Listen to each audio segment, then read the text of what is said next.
What's up, everybody? I'm your host, Dave, and today I have the privilege of hanging out with my buddy Jake Salazar, who is a Marine Corps veteran now, reservist now. He's a captain, comm officer who is also a member of the Mastermind, the War Room Mastermind, and a syndication apartment investor. And we've gotten to hang out quite a bit over the last, well, not in person yet. Actually, no, we have once, right? 7-figure flipping. Hacking live, but Yep. a lot on virtual hangouts, office hours, group calls within the Mastermind. We talk pretty close to weekly, I'd imagine, and I just enjoy talking to him here and there about apartments and what he's got going on, and seeing the work that he's put in over the last year as he's getting out of the military to really take this thing full steam. And they've actually got quite a few properties that they've either purchased or put under contract over the last few months. It's been really fun to watch the growth, and so we thought it'd be fun to get him on the show and tell his story. So Jake, welcome on, brother. Yeah, thanks, man. Why don't you let's hear the backstory. How'd you go from active duty Marine to a fellow bearded nasty reservist who's swinging the apartment deals? Yeah, kind of an interesting story.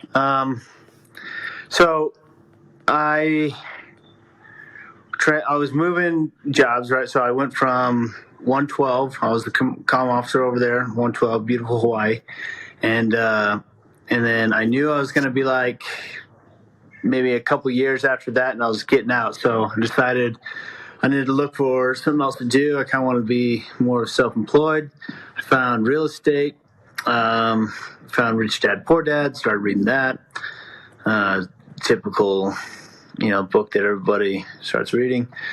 And then I moved to a place called beautiful 29 Palms, California. I was out there as a coyote, so I was putting on those those big service level training exercises. And right down the road from me happened to be another War Room member named Adam Whitney, and we went on an exercise together.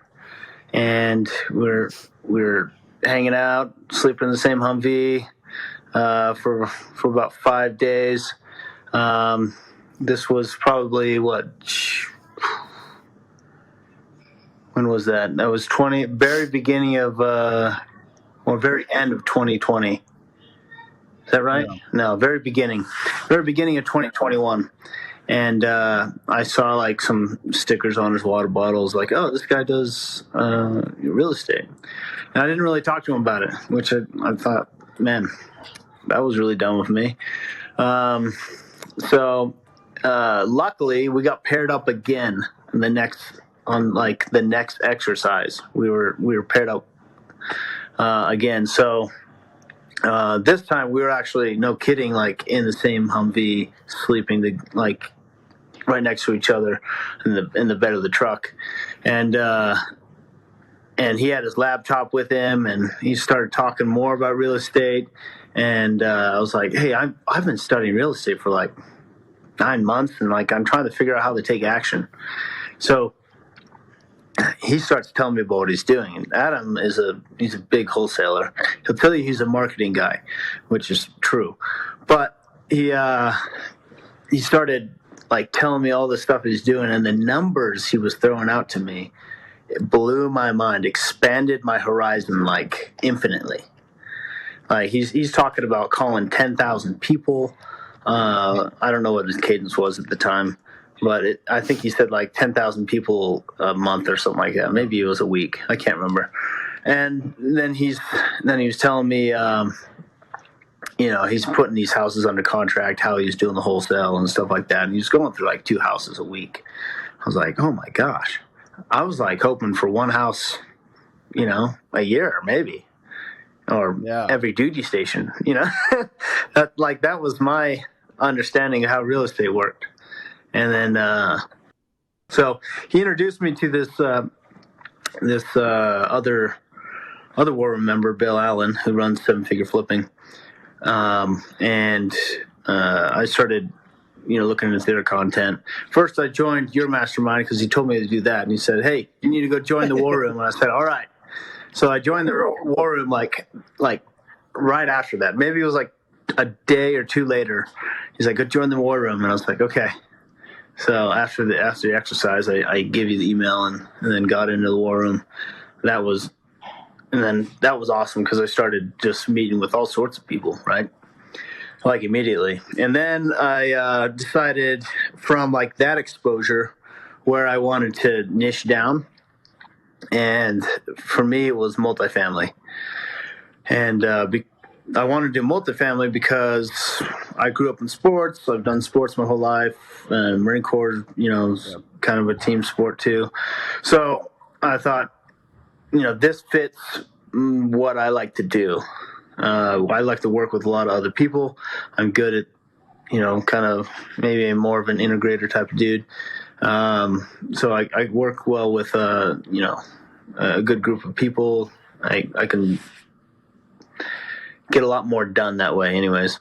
So I thought, okay, I'm going to focus on multifamily. So I joined seven-figure multifamily. I started getting all their resources, materials, started consuming their knowledge.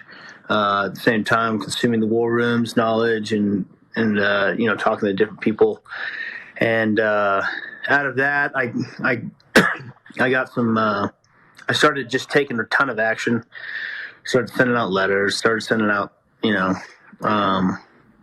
diving into different MSAs, different markets, and I came across a group of individuals. I started helping out. So one of the biggest things I did to get really started was I started just giving time and expertise to other individuals in the masterminds. So if somebody needed something, I figured out how I could be of value to them. And one of the things was I had a paid subscription called CoStar, and I started, pulling CoStar reports and everything, all that stuff, and started feeding it to different people so they can get a good, accurate description of their market, cap rates, rentals, what's going on, because it's a great, CoStar is a great tool to figure out what's going on in any given market. And so I started feeding that to people. I started help underwriting some deals because I started getting good at that. And then because I was doing that all the time. And then, out of that, I met three other guys that we went on our apartment together. It was a 52 unit in North Carolina. And, from that partnership and being part of that deal, I was able to start raising funds, start raising money. And I was able to, raise about $500,000 for my first deal for that. So I figured out, hey, I'm not that bad at capital raising. And I can do these other things too. And then I don't know how they close a deal or anything, but that's why I have these other partners that are really good at this stuff. And I don't know how to manage the asset that well because I've never done that. That's why I have this other guy. So just formed a good partnership that's still going strong today. But yeah, we got that 52 unit, and then right after that, we went under contract on 124 units, and we're actually under contract on a 48 unit right now, and another 20 unit. So things started rolling pretty quick once we got together. We figured out the pieces, and yeah, that's a little bit of the story. I am gonna go all the way back to the beginning to ask just a totally random question that has nothing really to do with the story, but I'm curious what years you were with 112. 112, I was there so I got there beginning of July 2017, and then I left July 2020. We had overlap, which is actually really funny. So I ran the third Reg motor pool, and I was the third Reg G4 or S4 for the Rimpack in 2018. And so I ran Rimpack, and then I knew, if you knew, did you know Mastermind Bradford?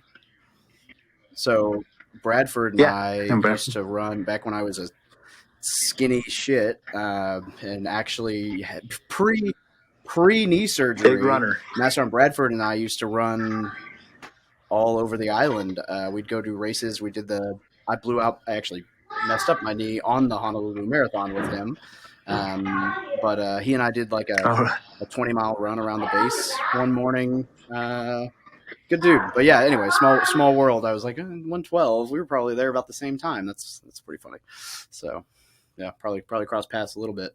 And actually, you would have known one of my other good friends, JD Roque. He would have been in the motor pool. We got promoted to staff sergeant on the same day. But yeah, when I met you, Flip Hacking Live, was it 2021? I knew that then. I didn't know that. I didn't know what you were doing when I was at 112. But after I left 112, like that's when I figured out who you were, and I was like, "Gosh, dang it!" Like, could have connected with this guy a lot earlier. I was just starting it back then, so nobody. I wasn't big yet. I know. No one really knew what was going on. I think I was one of the first views of your YouTube stuff because I started watching your stuff when I was in Hawaii. Small world, love it, and I love that you ran into Adam out there because I love Adam. He's a good dude. Yeah, really good dude. So okay, so what's next? So you got this team.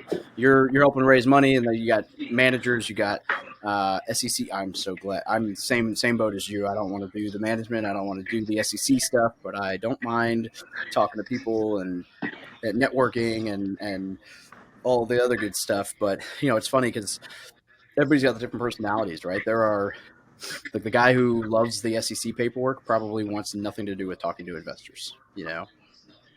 So. Yeah, I mean, we all have pretty good strengths. Our partnership. That's why it works.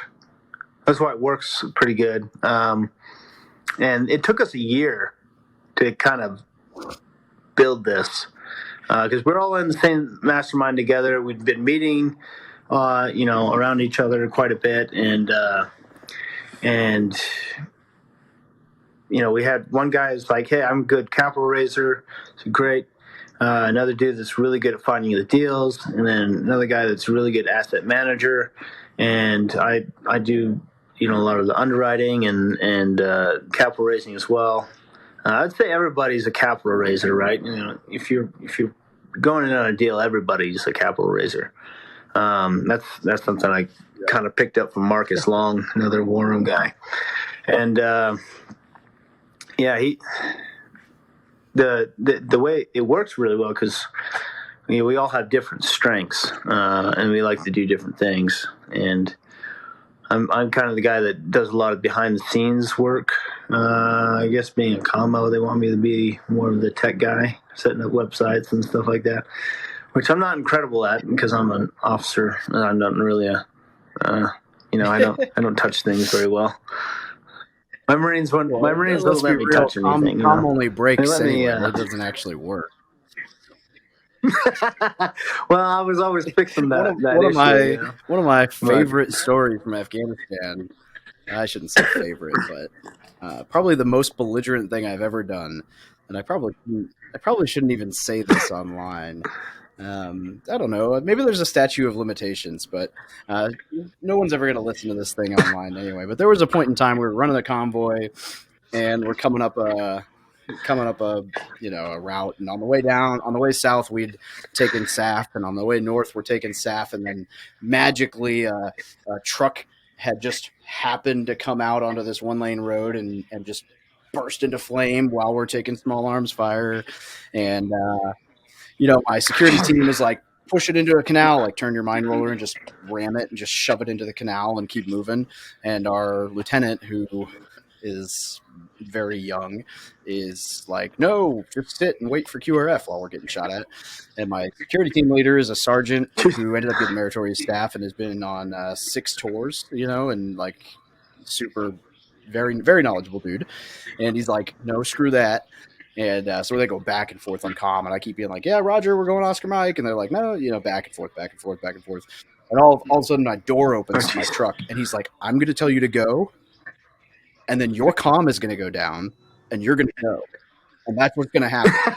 And so, like, Roger, Vic 1 going Oscar Mike, and then I disconnect the handle, and we do the thing, and we make it back to the base, and I get my butt chewed, and I'm like, I don't know, that I never heard it. Nothing else came through the radio, man. Like, the comm, I don't know, like, no idea what happened. You know how comm is. Like, that was my out. So, like, it's pretty funny. Like, whatever, but. One of those things, but at the same time, like, I'm getting shot at. This dude just ran up to my truck to make sure that I did this. I'm not gonna not do it after he risked getting shot to tell me this. Like, it's going down at this point. So, whatever, but pretty funny. Oh my gosh. Anyway, yeah, that rabbit trail. Like, has nothing to do with buying apartments, or building websites. Hey, calm is important. Is indeed. So, all right, cool. So, yeah. I mean, it speaks to, and you're right about multifamily being more of a team sport than a lot of these businesses, right? You don't go and buy. I don't really know anyone who syndicates solo. I don't know that there's anybody who. It would be so hard to do. For it that I know of. Like, I could never imagine.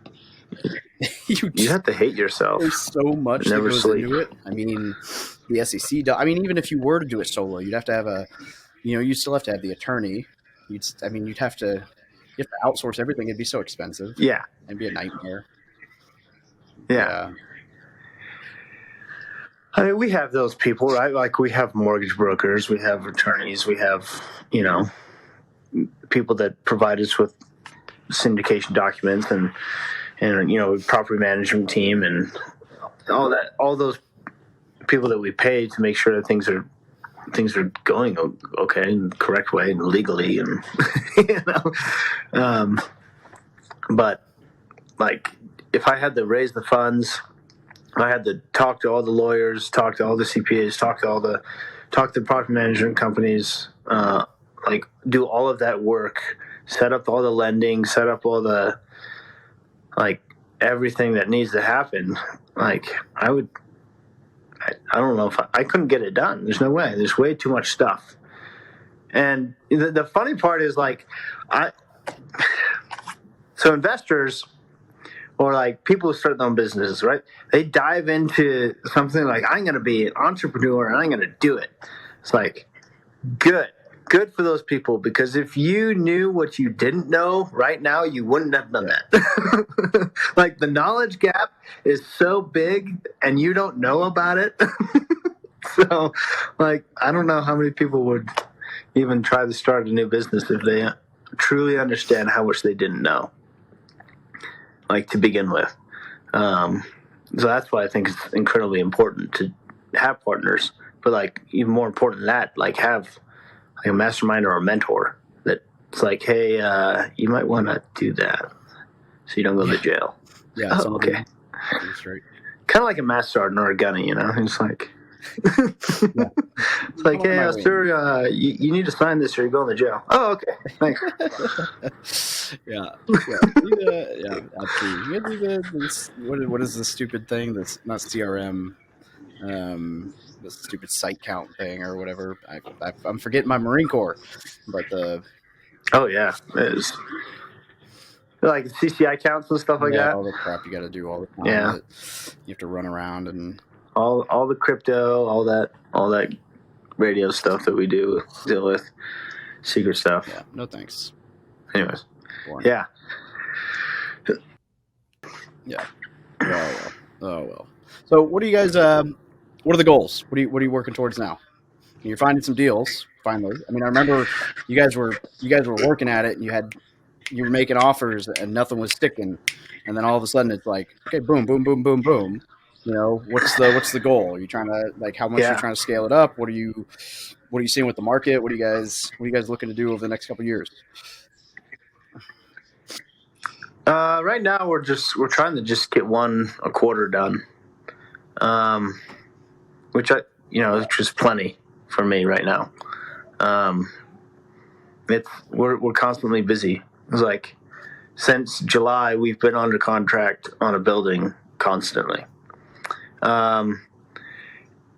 So I mean, I could throw out like an arbitrary number, like, oh, we're chasing 500 units, or for this next year, be a GP on that many units. But I think we're more along the lines of like we enjoy the process more than like the end goal, right? So it's like if we can, like, let's do one a quarter and go just like be under contract on something, So we've got a guy that's constantly looking. We've got us that are constantly working on closing, and then we've got some of us that are managing the stuff that we already have. So it's just this big, cycle of things coming in. Nothing's going out right now. But the lending environment is so bad right now. I don't know how it is for different people, but like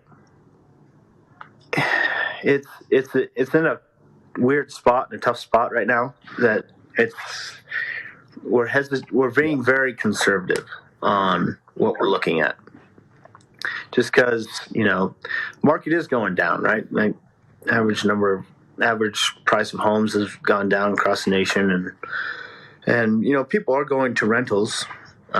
Because there's still not very much inventory, and so people are getting pushed into rentals and stuff like that.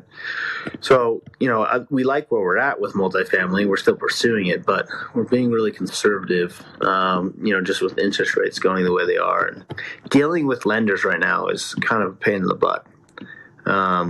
They're asking for things that are like we've never had to provide that before. Like even insurance companies are like. I had an insurance company tell me, yeah, you need terrorism insurance. I was like, what? Terrorism? I've never heard of that in my life. It's Yeah. That was a loophole. That was weird. Greenville, North Carolina. It's like Greenville, North Carolina. Why do we need terrorism? Like, is that because Mr. Beast lives in Greenville? And somebody going after Mr. Beast? Maybe Mr. Beast is the terrorist.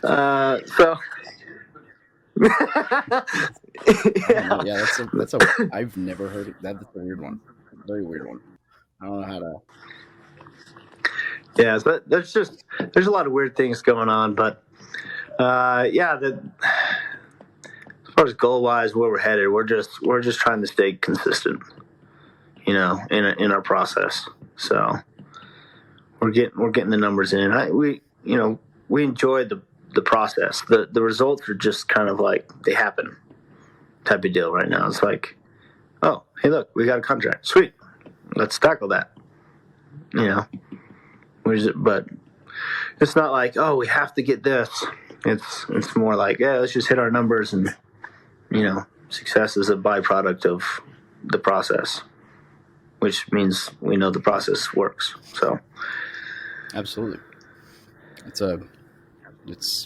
all about the numbers and all about the consistency. And I think it's smart not to set just a doors goal. I kind of hate when people do that, because it's like you almost set yourself up for failure, because then you're going to be targeting. It's like, well, what if those doors aren't worth buying? Who's to say that they're actually something you should buy? Who knows, right? So, yeah. Hit or miss. Yeah. So like we were targeting stuff between like 30 to 50, maybe 80 units, something like that, kind of that range where it's like, oh, this is probably like mom and pop stuff that, we can negotiate pretty well on. And, we're not getting a ton of competition from people like, insurance companies that are going after like these 200-300. They're just doing wealth preservation, right? It's like I can't compete with that. But we got 124 units under contract. Granted, it was 2 properties that were like 60 units each. 60 and 64 units each, and like that just happened because we were in the area, we're looking at the right thing, and the numbers worked out, and we knew the right people at that time. But we've been pretty hyper focused on that market, so like that opportunity popped up, and we were one of the first people they looked at, because it's like, hey, we know that we've kind of done business around you, so they came to us. And that was a lot of money for us. It was like $10.5 million deal. So we were like, man, we'd love to get this deal, but I don't know if we can raise that much capital that fast. So what we ended up doing there is we ended up bringing in some other capital partners, and that worked out really nicely, actually. That's actually what we're doing again on this 48 unit, because we went under contract on this 48 unit like right when we closed on the 124 unit. So, and that was on the back of the 52 unit. So like we're doing like these back to back to back, and we're like, man, we're going to run out of an investor pool really fast. Good problem to have. So we're like, oh man, we need to bring in some partners, which has been good. I mean, we give up a fair chunk of the deal, some of the GP and stuff like that, but it's worth it to us because we can speed up our process. We can speed up the deal, and we can go into the next one. Yeah, and it's not like it dilutes the return, right? It just means that you get, it'd be the equivalent of basically saying you now get, it's like you're buying a 47 unit instead of a 52 unit, but the return is still the same. It's just slightly, like percentage-wise, it's just slightly smaller, but it's, Yeah. To us, it's more important to have, to make sure it's a good deal for our investors, and that we do a good job for them, because we want them to come back. And, we want it to be a successful investment, obviously. But, we want that to be a successful investment. But our investors had such a successful investment with us that they keep coming back. So it's like, we make sure that all of our goals are aligned with our investors, and they understand exactly what we're trying to do. And then, we can go through the whole deal together, and hopefully more deals down the road, if the timing works out and all that good stuff. Are all of yours in the North Carolina area? Nice. Yeah, right now. How did you guys settle on that market? Yeah, we've just been I don't know. We were looking at North Carolina because we liked the market. We liked what North Carolina was doing. It had one of the best, economies in the country. It had a lot of people moving in. Still does. The cost of living was low. There was just a lot of good deals that we could get there. So we were looking at North Carolina as a whole, and then, we were calling. We had one partner that knew the area from his wife living there previously. And so she knew Greenville, and we were looking around Greenville, and we hooked up with a broker. It was threw us a deal, and we ended up closing on that deal. And then from there, the same sellers started sending us other stuff. So we've just been focused on that area. We would like to expand, but we have a good team in place. We have good property management. We have good lenders, or, brokers and stuff like that are in the area. So right now, we'll expand to other markets that make sense to us, and that we can, put in a good team on the ground. But right now, we got in there just because we kind of knew the area. We liked the area. The market was good.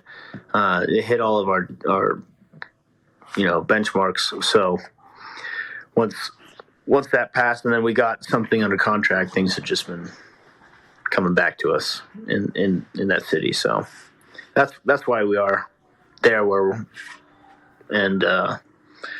staying there for a little while, still looking. Yeah, I like it. I mean, it's a good market.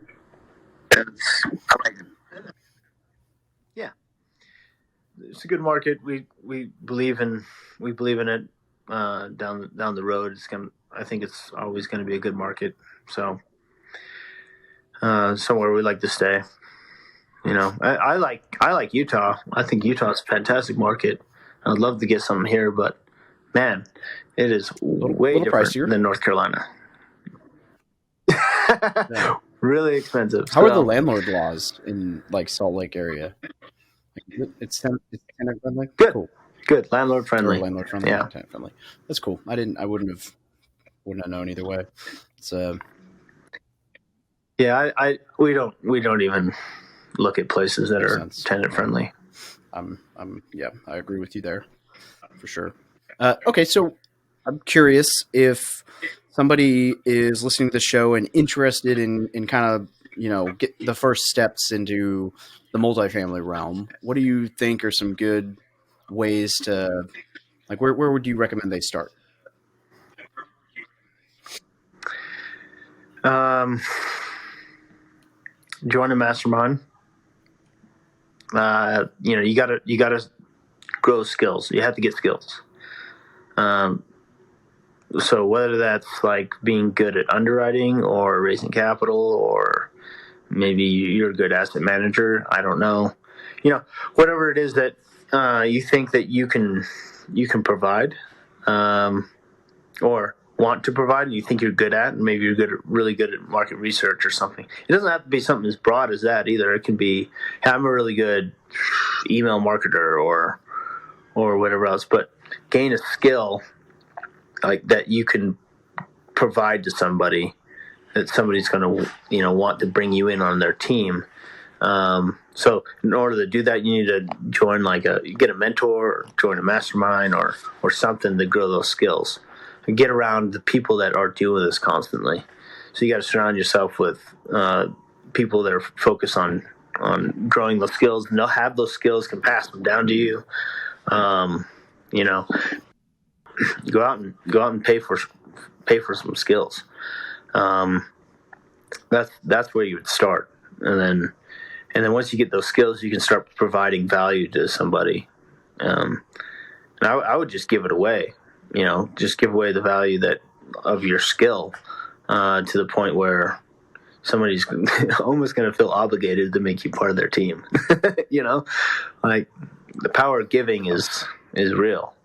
Like just give because the universe, just gives it back. The law of reciprocity at some point. Yeah. Yeah. Reciprocity is real. Yeah, although I wouldn't say you should go in with that as your intent, right? But no, your intent is to give, but you also need to understand that you need to accept the offer when it comes. Yeah.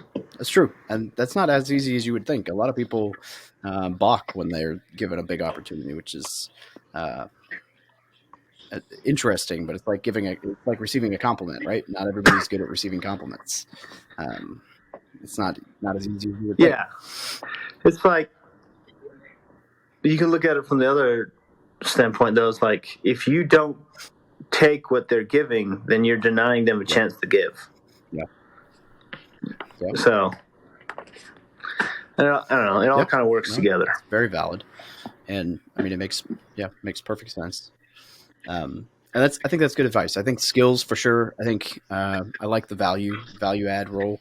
One of the episodes I did way back when with a guy named Jake Bolin, he was in the Air Force Academy, learned how to underwrite, actually was like helped build out Michael Blanc's underwriting calculator, and then was underwriting deals for Michael Blanc within his program. And he got equity actually in 2 or 3 deals with Michael Blanc's students for underwriting their properties. And then actually he did a bunch of stuff, and then he built his own underwriting tool, and he did this, that, and the other. He was in the war room for a while.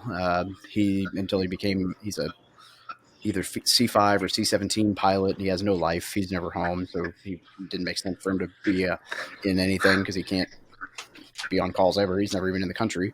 But he's Blake Daly's partner in their short-term rental business. I don't know if have you met Blake?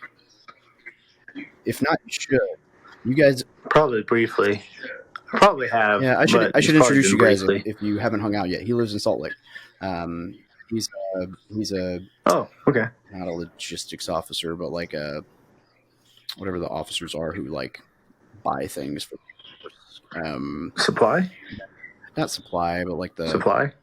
in charge of like buying components or what. Anyway, some similar that world, but they have like little mini boutique hotels that they do short term rental stuff with. And he's a good dude. Oh, cool. They live in Salt Lake, him and his wife. Anyway, him and Jake partnered up, but that's how Jake got started. Was built out this underwriting thing with Michael Blanc and was just doing it for free. And then people were like, "Hey, if you underwrite my deals and we buy one, I'll give you." It was like 2%, 3%, 5% equity or whatever. And so he has GP stake in a couple deals for doing nothing but the underwriting, which was basically just that. Him learning, he wanted to learn how to underwrite, and then he just kind of ran with it while he was at the Air Force Academy. It's pretty cool. Yeah, that's cool. If you're underwriting deals, then yeah, rightfully so. You should get some GP equity there. And he's a wizard. He's good at pretty it too, important so component. He's a numbers dude for sure. So yeah. Good deal. Well, I love watching the journey. I love watching where you're going. I mean, it came out of the woodwork, right? It was not too long ago that you were like, I'm going to buy some apartments, and then you're 200 units in or close to, right, with the ones under contract, and growing and consistently placing offers, and it's been fun to watch, and it's going to be fun to continue watching. For anyone who's listening to the show, where would be the best place for people to reach out to you if they'd like to get a hold of you directly? Yeah. Our company's called Ambitions Capital. So I would just reach out to Jake at ambitionscapital.com. Or you could reach out to any one of my partners, just all at ambitionscapital.com. That's Scott, Frank, or John. We'll link to all that in the show notes. And then anything that we didn't cover that you would like to touch on, or any last parting words of wisdom from Jake? I don't know. I mean, I would just say biggest thing for me is trying to get through the valley of despair. We get to these high points and you're like, yes, things are awesome. Then you get to this, valley of despair, and it's really easy to just give up, but just keep going. I mean, the only way you fail, right, is when you quit. Like, if you don't quit, then you never fail. You just keep going and learning. So, for me, that's been the difference. There's been a lot of points where I've been like, well, this sucks. It took me over a year and a half to get my first deal. So, there was a lot of times where like, man, I'm spending a lot of money for nothing. But, just staying consistent, and it started happening. So,